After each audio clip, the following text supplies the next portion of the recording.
We constantly blame other people for what's going on in our life.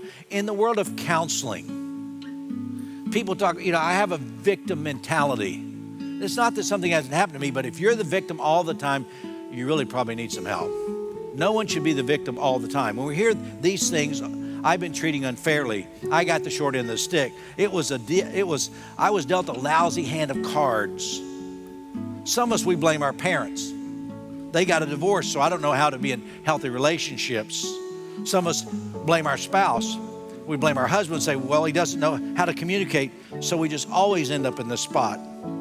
Or sometimes we blame the wife who says she blows up everything out of proportion, so we always end up in these fights. Some people love to blame the church. Some people blame the pastor.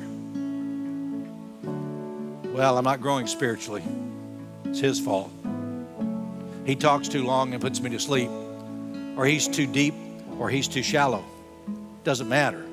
Let's blame the pastor. Let's blame our schools. It's the teacher's fault that my kids aren't smarter than they are. We blame our heritage. Of course I have a temper. I'm Irish. Well, that doesn't give you the right. We blame our past. I spent too much money because when we were growing up we had nothing, and I'm just trying to overcompensate. If the relationship ends, it's not my fault. I'm normal, healthy. It's the other person. They've just got issues. Does any of this sound familiar to you? It should, because that's who we are. This is the story. This is our story.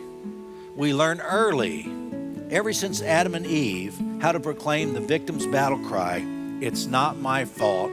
It's the woman that you gave me. It's the serpent. It's someone else's fault. Do you know the greatest roadblock in my life is not you, but it's me.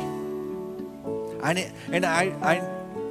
need to get beyond me, particularly when I blame God or others for the circumstances. I need to stop blaming God. I need to stop blaming God because it blocks my potential for growth.